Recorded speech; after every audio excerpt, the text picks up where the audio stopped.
नमस्कार दोस्तों, स्वागत है आप सभी का एक बार फिर तक्षशिला इंस्टीट्यूट भोपाल में। दोस्तों आज हम 12 जुलाई के करंट अफेयर्स के बारे में डिस्कस करेंगे, तो चलिए स्टार्ट करते हैं वीडियो को। यहाँ पे फर्स्ट न्यूज़ दी गई है दोस्तों, विश्व स्वास्थ्य संगठन ने एक स्वतंत्र पैनल का गठन किया है। तो दोस्तों याद रखना अभी हाल ही में किसने, तो विश्व स्वास्थ्य संगठन ने अभी हाल ही में एक स्वतंत्र पैनल का गठन किया है।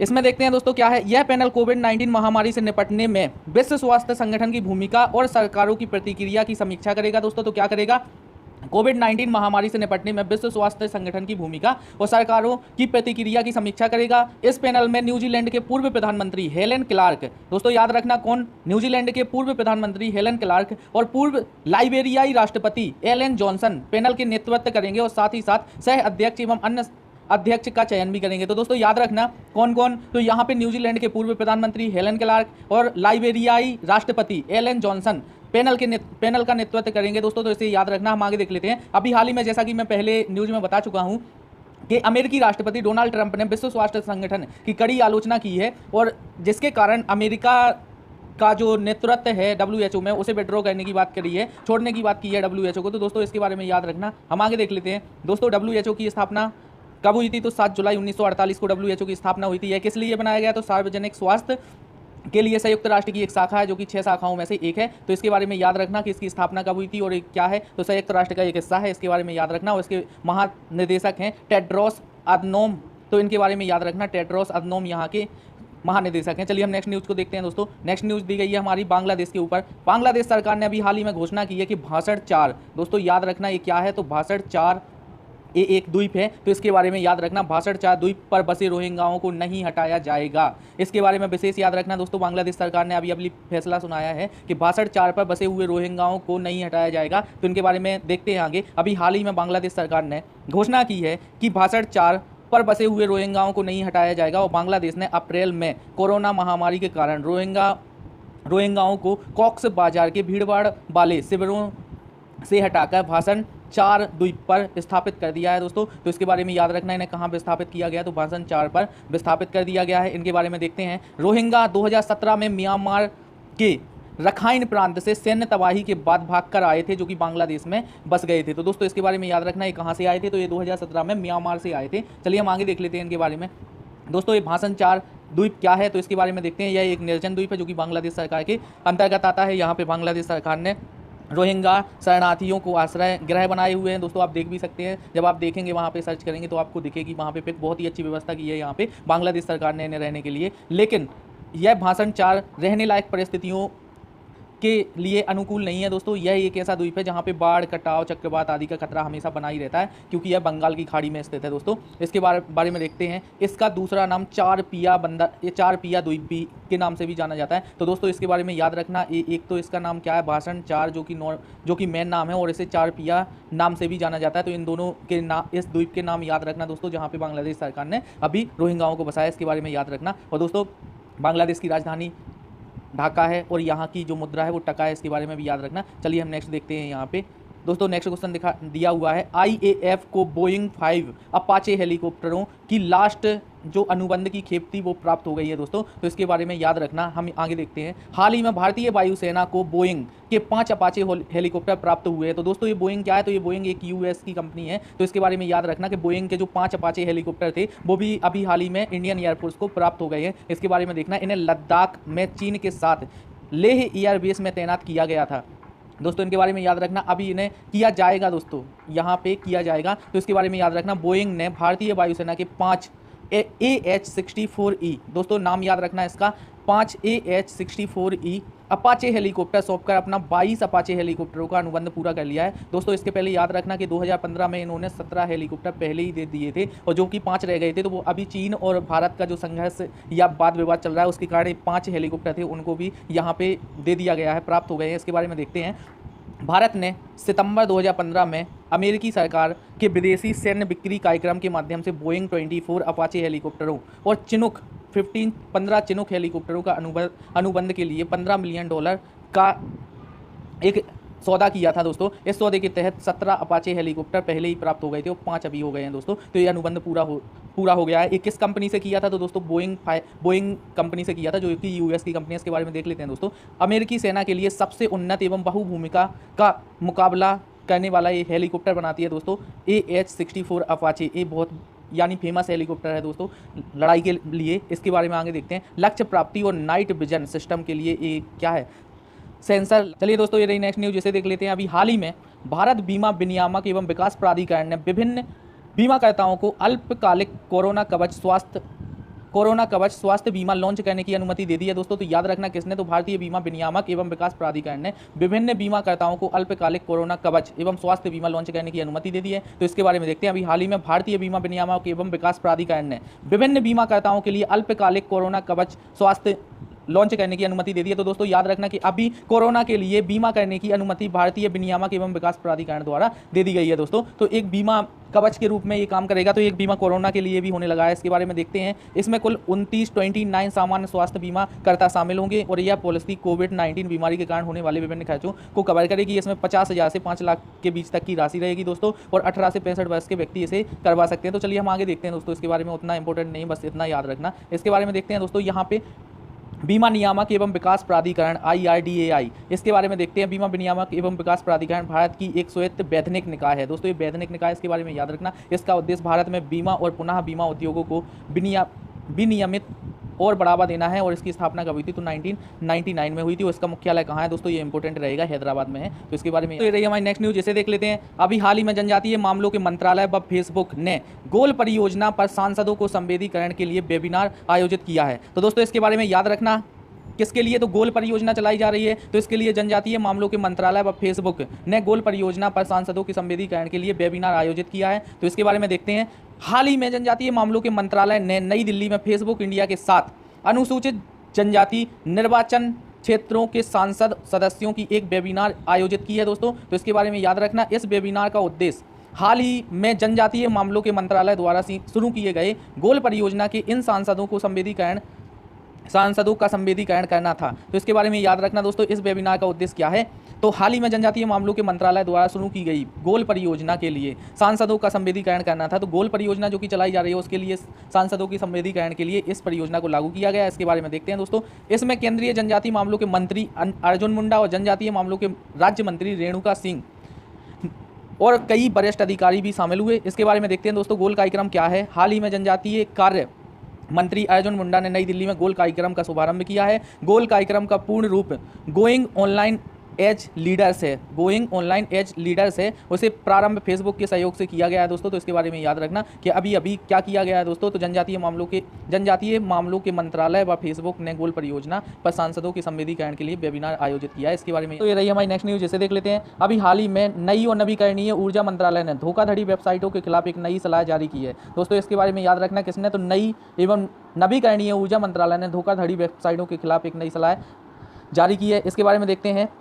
यह सलाह पीएम कुसुम योजना के पंजीकरण का दावा करने वाली फेक वेबसाइटों के खिलाफ है दोस्तों। तो याद रखना किसके खिलाफ है, तो पीएम कुसुम योजना के पंजीकरण के दावा करने वाली फेक वेबसाइटों के खिलाफ है। इसके बारे में देखते हैं। हाल ही में यह देखा गया है कि 2 नई वेबसाइटों ने पीएम कुसुम योजना के पंजीकरण पोर्टल पर अवैध दावा किया है। तो इसके बारे में देखते हैं। अवैध रूप से दावा किया है। तो पीएम कुसुम योजना है क्या दोस्तों, तो इसके बारे में देखते हैं। किसान ऊर्जा एवं सुरक्षा उत्थान महाअभियान कुसुम योजना, इसके तहत क्या होगा, तो दोस्तों इस योजना को 2019-20 के बजट में घोषित किया गया था। इसका उद्देश्य किसानों के बीच सौर ऊर्जा का उपयोग बढ़ाने के लिए। तो दोस्तों कुसुम योजना किससे संबंधित है, तो इसके बारे में याद रखना। यह किसानों के लिए सौर ऊर्जा को बढ़ावा देने के लिए योजना 2019-20 के बजट में पेश की गई थी दोस्तों, या बनाई गई थी। इसके बारे में देखते हैं। इसके अंतर्गत किसानों को 28,250 मेगावाट तक विकेंद्रीकृत सौर ऊर्जा के उत्पादन को बढ़ावा देने के लिए इस योजना को बनाया गया है। इसमें 1.4 लाख करोड़ रुपए का खर्च किया जाएगा दोस्तों इस योजना के तहत। तो इसे याद रखना किससे संबंधित है,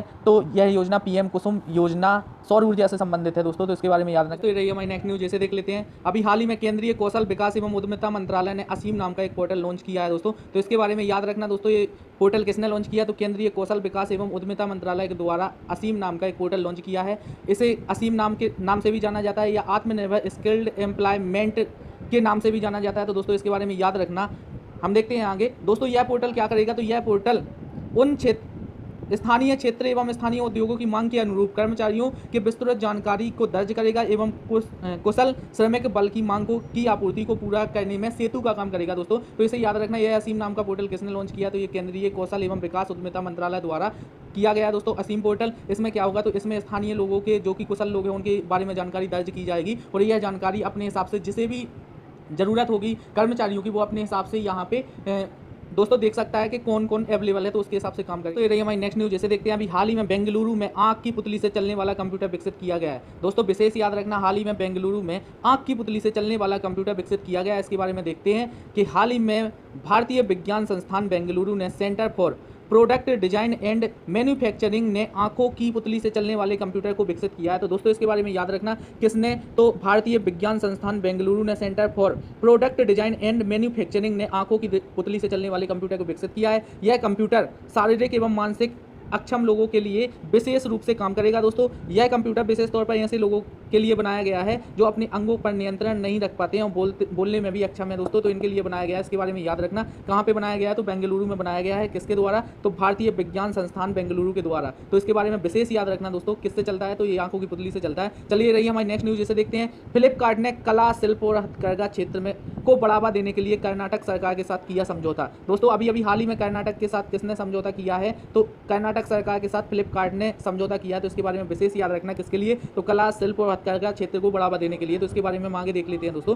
आगे दिया हुआ है फ्लिपकार्ट ने कर्नाटक में कला शिल्प और हथकरघा क्षेत्र को बढ़ावा देने के लिए कर्नाटक सरकार के सूक्ष्म लघु एवं मध्यम MSME और खनन विभाग के साथ एक समझौता ज्ञापन पर हस्ताक्षर किए हैं। तो दोस्तों किसने किए हैं, तो फ्लिपकार्ट ने किए कर्नाटक सरकार के साथ, जो कि वहाँ के कला शिल्प हथकरघा आदि उद्योग के लिए बढ़ावा देने के लिए। इस MOU में फ्लिपकार्ट ने ई-कॉमर्स प्लेटफॉर्म के माध्यम से कर्नाटक के स्थानीय व्यापार को बढ़ावा देने के लिए बाजार में पहुंच प्रदान करने के लिए कर्नाटक सरकार के हथकरघा विकास निगम के कावेरी एवं प्रियदर्शनी हथकरघा जैसे ब्रांडों। दोस्तों कौन कौन से ब्रांड, तो कावेरी और प्रियदर्शनी ब्रांड किसके हैं, तो ये कर्नाटक सरकार के। तो फ्लिपकार्ट के माध्यम से इन्हें क्या किया जाएगा, तो सेल किया जाएगा। इसके बारे में याद रखना। अब हम देख लेते हैं दोस्तों फ्लिपकार्ट के बारे में। तो फ्लिपकार्ट के मुख्य कार्यकारी अधिकारी CEO कौन है, कल्याण कृष्णमूर्ति फ्लिपकार्ट के मुख्य कार्यकारी एवं अधिकारी CEO हैं। और इसके मुख्य परिचालन अधिकारी कौन है, CEO मुख्य परिचालन अधिकारी हैं दोस्तों, ये हैं श्रीराम वेंकट रमन। तो इनके बारे में याद रखना। फ्लिपकार्ट के मुख्य कार्यकारी अधिकारी CEO